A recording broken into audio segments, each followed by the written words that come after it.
Yo, what's up guys, and welcome back to Best in YouTube channel. Sama gue Malvin, dan yes, this is it. This is Asus Zenfone 8 edisi resmi Indonesia. Ya, sekarang bisa lihatnya ada logo TAM di sini yang artinya ini sudah dibuat di Indonesia.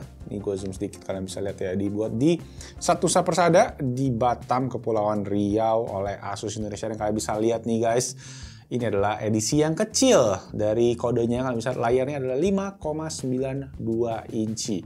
Penasaran? Yes, kita akan unboxing di video kali ini. So, langsung aja tanpa basa-basi lagi kita mulai videonya. Let's go!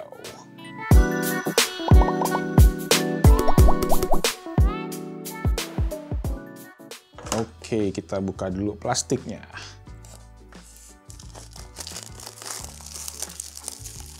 Dan ini dia, kotaknya bahannya kayak kertas gitu guys. Finishingnya agak beda dibandingin sama kotak-kotak HP pada umumnya ya. Zenfone 8 buat teman-teman yang belum tahu ini adalah smartphone flagshipnya Asus. Tapi kali ini mereka membuat rute yang agak berbeda. Kalau sebelumnya kan mereka pakai HP yang full, layarnya full dengan kamera flip. Sekarang ini dia menggunakan approach dengan HP yang kecil tapi performance-nya kencang. Tadi seperti kalian bisa lihat pakai Snapdragon 888. Oke, langsung aja kita coba buka ya. Oke, jadi di dalamnya ada tulisan Device Ordinary. Kebaca dah. Oke, kita lihat dulu. Di sini kita akan menemukan apa nih? Oke, jadi di dalamnya ada seperti biasa paperwork, kertas manual. Terus kita juga dikasih ada satu buah case. Case-nya seperti ini. Jadi ini menggunakan bahan yang plastik solid, bukan silikon ya. Jadi bisa dibilang ini hard case. Ada tulisan Asusnya juga. Oke, lanjut kita lihat ke bagian HP-nya sekarang. Oke, di bagian bawah cuma ada charger dan ada kabel juga. Kabelnya adalah USB Type-C ke USB Type-C. Dan untuk chargernya sendiri cukup gede ya. Ini charger 30 watt. Yes, 20 watt 1,5 ampere. Oke, ini dia smartphone-nya. Lumayan berbobot sih buat sebuah HP kecil ya. Tuh, lucu juga ada tombol aksennya. Dan sekitarnya kita langsung aja buka ya.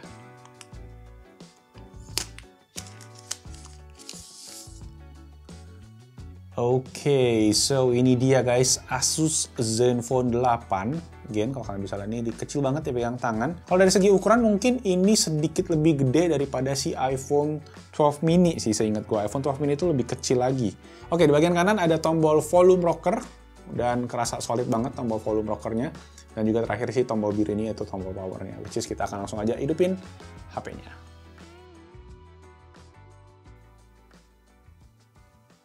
Oke, gue akan setup dulu dan nanti gue akan balik lagi.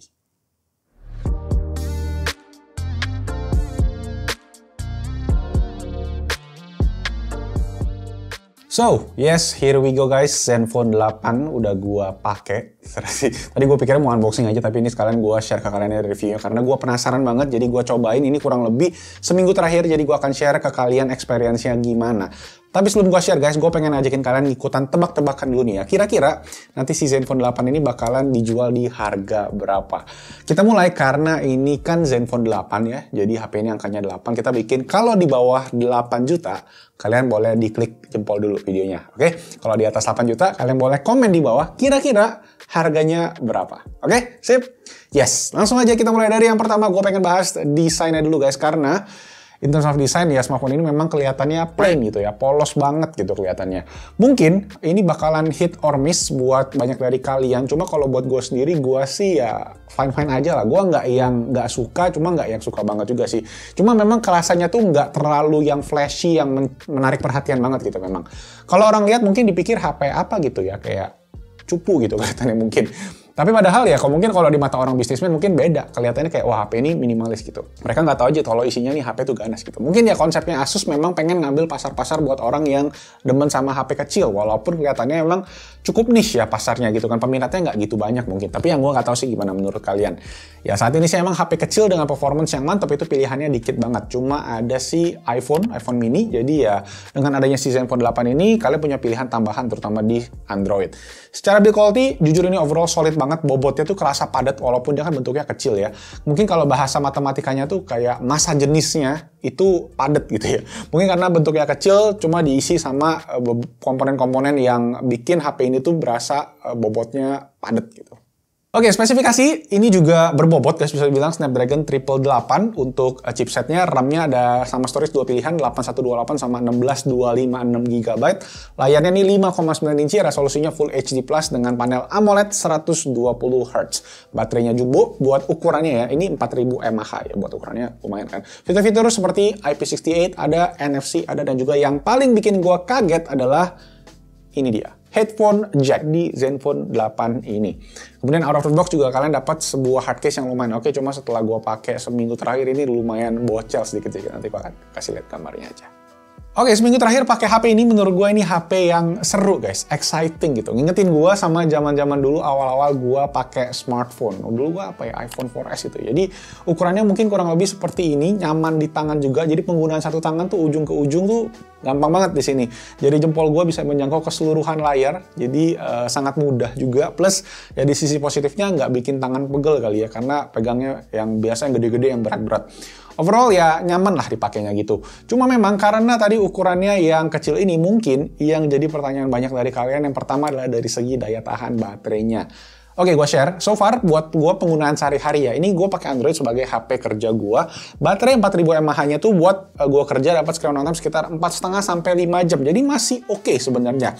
Tapi dengan catatan ini nggak dipakai buat main game ya, terutama game-game yang berat-berat kayak misalnya PUBG Mobile, hingga yang kayak Genshin Impact buat kita tes gaming smartphone yang berat-berat ya. Pas gue tes buat penggunaan gaming di HP ini selama kurang lebih 30 menit, satu game PUBG itu berkurang sekitar 12%. Ini termasuk oke sebenarnya ya.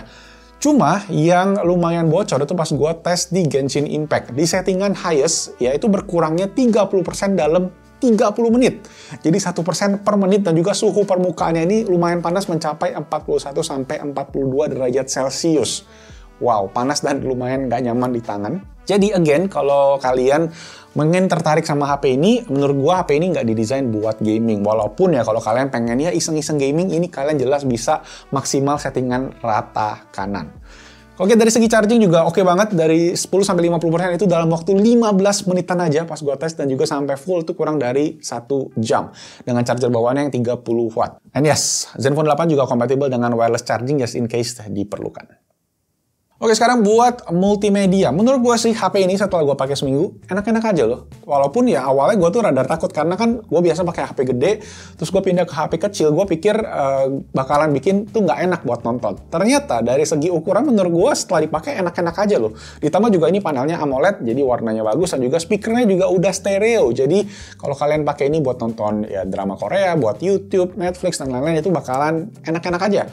Nggak ada problem. Plus ya nggak lupa ada headphone jacknya tadi, yang kalau kalian masih suka ada headphone gitu, kalian suka pakai earphone ya bisa tinggal dicolokin aja ke sini. Walaupun ya gue agak bingung kenapa Asus masih ngasih headphone jack sih. Kan space yang ada di sini mungkin bisa dipakai buat yang lain ya. Kayak HP-HP sekarang kan alasannya nggak include headphone jack ya, itu biar mereka punya space lebih buat komponen-komponen lain seperti kamera misalnya ataupun baterai. Nih di sini Asus ngebuktiin nih kalau sebenarnya mereka tuh juga bisa tetap ada headphone jack di sebuah smartphone yang kecil banget, yang compact gitu. Headphone jacknya pun juga nggak sembarangan guys. Ini dia tuh dapat sertifikasi Hi-Fi Audio. Jadi tuh nggak sembarang device bisa dapat sertifikasi Hi-Fi Audio. Kalau kata Om Irwan Sobat HP, ini mesti dites dulu di sebuah organisasi di Jepang baru bisa dapat sertifikasi Hi-Fi Audionya tadi. So yes, good job buat Asus di sektor ini karena nggak setengah-setengah.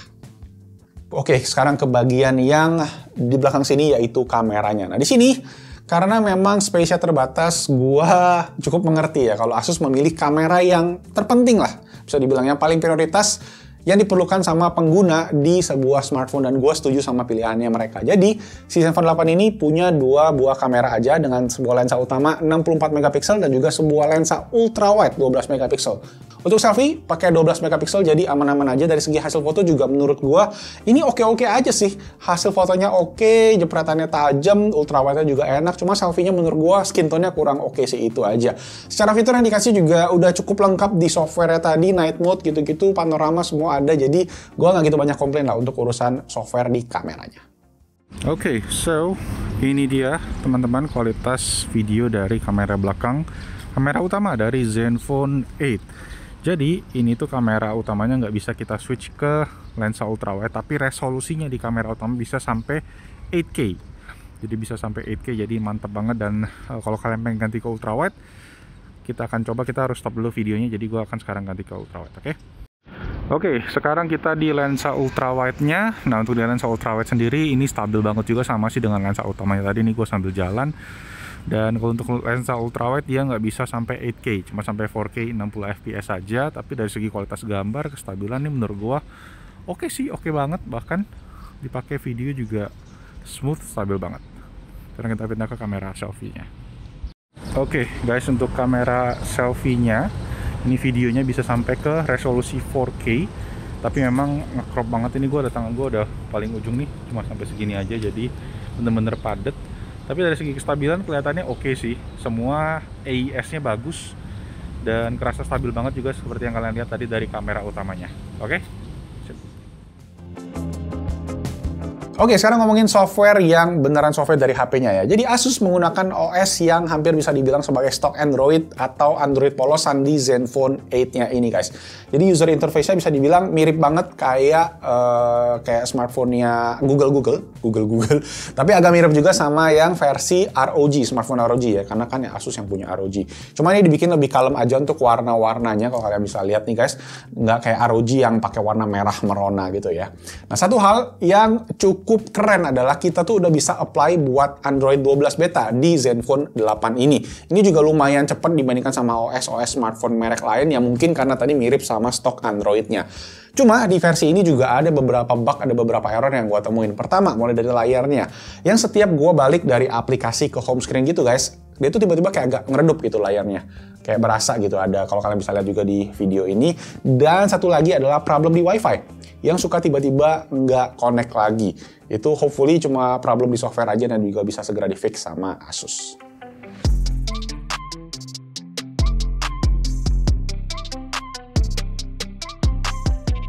So, yes, kesimpulannya sekarang guys buat Asus Zenfone 8 ini. Tapi sebelumnya, ya sebelum gue bocorin harga juga, tadi yang udah tebak-tebakan udah tulis belum nih? Di kolom komen sama di like-nya. Kalau belum, ditulis dulu ya. Kalau udah nih sekarang gue reveal untuk harganya. Asus Indonesia ngerilis dua varian buat Zenfone 8 ini, mulai dari yang varian 818GB itu dijual starting from 7,999 juta rupiah. Yes, di bawah 8 juta. Jadi yang tadi udah klik tombol like, mantap. Nah, satu lagi ada versi yang lebih tinggi di RAM-nya 16GB dengan storage 256 itu di harga 11,999 juta rupiah. Jadi bedanya cukup jauh ya. Wow. Oke, kalau dilihat dari harganya sih menurut gua base model yang 7999 itu menurut gua masuk kategori yang worth it banget buat HP ini. Dan jujur gua kaget sebenarnya awalnya sama harganya karena ini bisa dibilang jadi smartphone Snapdragon 888 termurah saat ini.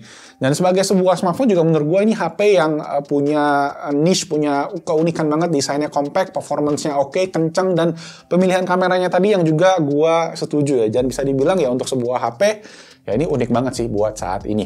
Cuma memang ada beberapa hal juga yang menurut gua perlu kalian pertimbangkan. Pertama secara desain ya, emang ini subjektif banget. Takutnya setelah kalian beli ya, kalian ngerasa aduh ini polosan banget ya. Kalian mesti cek aja langsung ke tokonya atau ke showroomnya Asus kalau kalian perlukan. Terus juga ada softwarenya nih yang mungkin masih perlu diupdate, perlu diberesin sama Asus untuk beberapa bug errornya tadi. Oke, segitu aja guys. Thank you semua yang udah nonton sampai habis. Gimana pendapat kalian tentang si Zenfone 8 ini? Boleh aja langsung ditulis di kolom comment section di bawah. Plus kalau kalian ada pertanyaan, boleh juga langsung ditulis di sana. Semoga videonya bermanfaat dan jangan lupa subscribe ke Basic Tech YouTube channel buat konten tentang tech and gadget yang ada di Indonesia. Nama gue Malvin. Stay safe, stay healthy, and I'll see you guys on my next video. Ciao. Tuh, muka gue aja nggak ketutup pakai HP ini.